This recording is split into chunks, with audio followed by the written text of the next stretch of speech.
and welcome back to this Tuesday edition of Focal Point on AFR Talk. Started in the last segment to talk about a proper response to this Javon Belcher killing of his girlfriend, put 9 bullets into her body, then shot himself at the Kansas City Chiefs complex there. So both of them dead. Both parents of this 3-month-old girl are now dead at the hands of Javon Belcher. Now, the call has been in the wake of his death for a ban on guns. Too many guns. Guns are the problem. It was a gun that killed his girlfriend. And I pointed out that we just had this guy who was pushed in front of a subway train in New York, and the train killed him. On the logic of the left, it wasn't this thug that pushed him off the platform that killed this guy. It was the train that killed the guy. So what is the logical conclusion? We have to ban subway trains. So do you hear anybody on the left calling for the ban on subway trains? No. So that just makes them flat out hypocrites and inconsistent and illogical and irrational in their call for a ban on guns. You know, and I explained, I've got this column up at rightlyconcerned.com, explained that this whole concept of using a weapon for self-defense is rooted in the teaching of Christ. There was a time, the night he was betrayed, he told his disciples, look, I'm going to be numbered with the transgressors. You're identified with me, so you are going to be numbered with the transgressors. You are going to be thought of, regarded as a criminal. There may be a time when you will have to defend yourself with lethal force. So if you'd have a sword, he says, my recommendation, Jesus Christ said this to his own disciples, my recommendation to you, if you don't have a sword, if you don't have a weapon of lethal force that you can use in self-defense, sell your cloak and go buy one. Now, it wasn't an offensive weapon. Jesus wasn't telling, why don't you get this weapon so you can go rip off the Nazareth 7-Eleven or so you can go to war in my name. This is for self-protection. So our Second Amendment is rooted in the teaching of Jesus Christ. So we've got a legal principle there that is rooted in the teaching of Christ. It's hard to get much more legitimate than that. And I explained, look, all of the Constitution, the Bill of Rights, they enshrine individual rights, not group rights, not collective rights, but individual rights. And the Second Amendment says, look, it's the right of the people, not the right of the militia.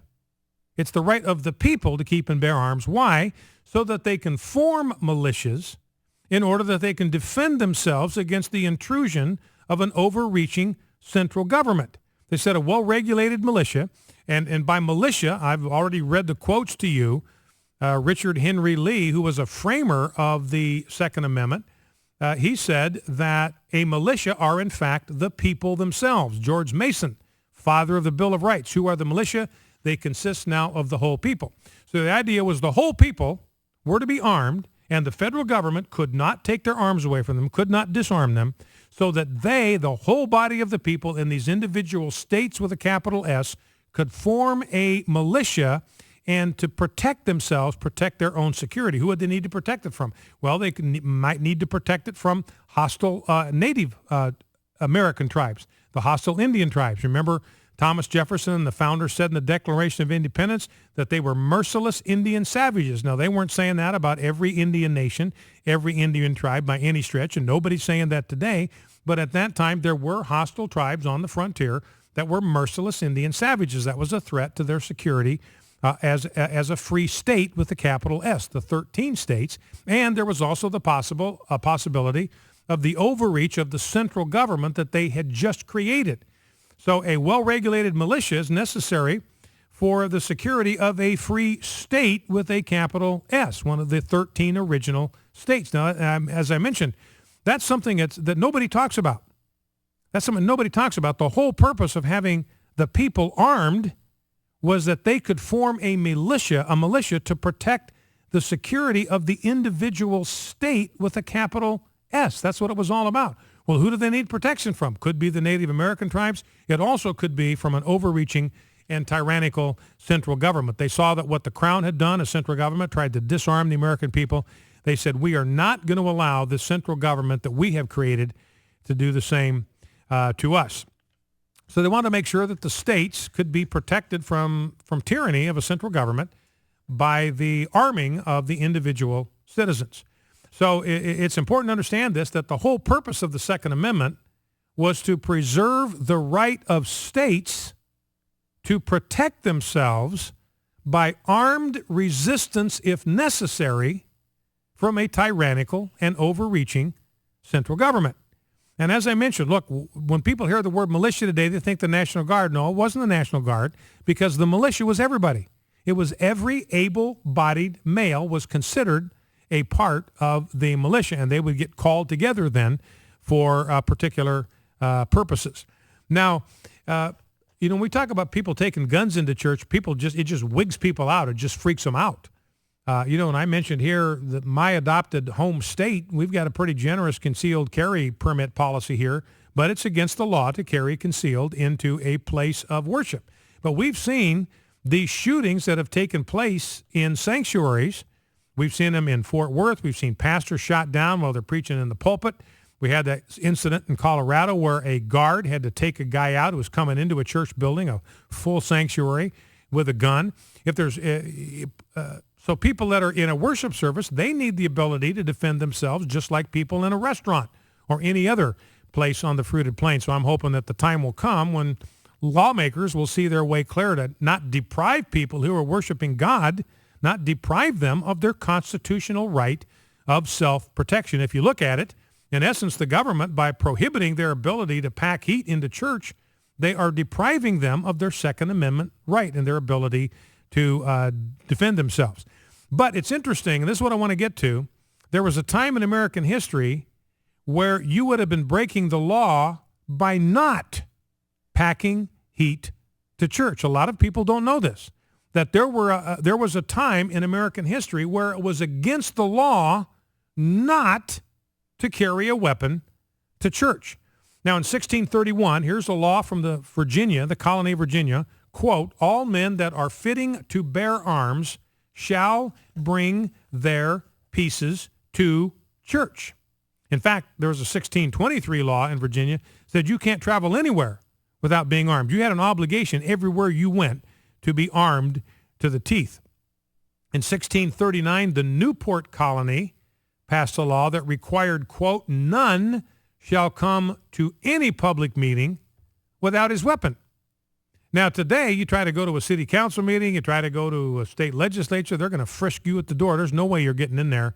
But in the Newport colony, 1639, you couldn't go to a public meeting. I mean, if you wanted to get into a public meeting, you had to show that you were carrying a weapon. Otherwise, they wouldn't let you in if you didn't have a weapon. Today, they don't let you in if you do have one. Then you wouldn't get let in if you didn't have one. 1770, right about the time of the Declaration, the law in Georgia provided, quote, for the better security of the inhabitants, every resident was required, quote, to carry firearms to places of public worship. Now, why was this? Well, I mentioned a little bit earlier that, and certainly not all Native American tribes at that time were warlike, but there were enough of them for the founders to say this in the Declaration. They had a statement in the Declaration about, quote, the inhabitants of our frontiers, the merciless Indian savages, whose known rule of warfare is an undistinguished destruction of all ages, sexes, and conditions. Now, nobody's saying that those descriptions apply today, but they certainly did then, not to all of the tribes, but to some of them. Now, one of these things these hostile Indian nations quickly learned is that European settlers were a God-fearing lot, and they attended church en masse on Sunday mornings. So it didn't take them too long to figure out that the settlers on Sunday mornings were sitting ducks. They're all together in one place at one time, and they are unarmed to boot.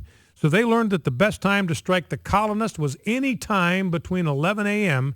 and noon on Sunday. And so, for simple self-protection against unprovoked Indian attacks, early Americans were obligated to pack heat to church. And as I said at the end of the column, we've had enough sanctuary shootings in the past 15 years that it's time once again to recognize that all Americans have a constitutionally guaranteed right to self-defense, even the ones who are sitting in church.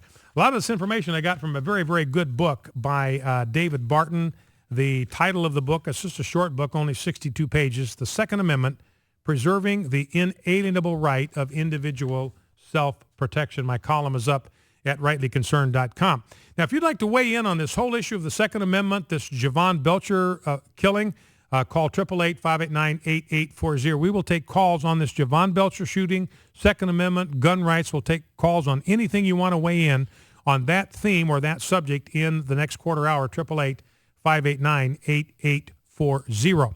Let's grab clip 3 if we can, Rob. This is S.E. Cupp. She's a conservative on MSNBC, which is of course, leans left. She's kind of the token conservative. She's gone on the gay rights agenda. She's way gone on that. She's for same-sex marriage and all that. But in many other respects, she's pretty conservative.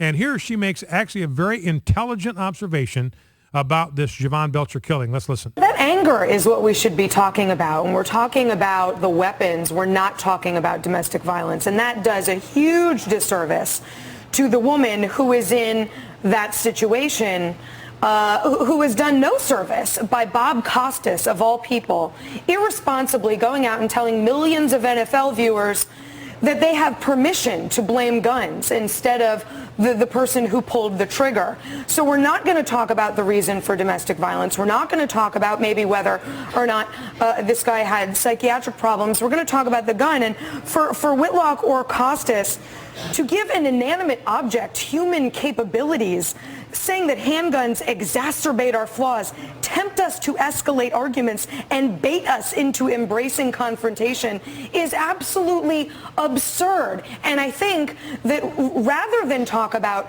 the guns, what we should be talking about is the root of the problem. And Bob Costas has, I think, done something shameful and irresponsible and is going to have some blood on his hands in the future if we continue to talk about the wrong problem, what is not the problem, handguns.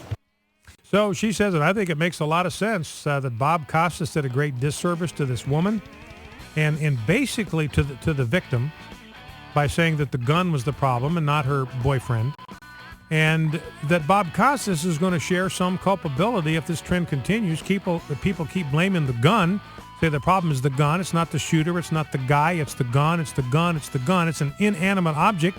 Inanimate object, she points out, can't stir up anybody's anger, can't trigger anybody to do anything. That's a matter of internal impulse control. And that's where culture and values become a critical part of the conversation. Focal Point AFR Talk. Back with your phone calls in 2. Stay with us.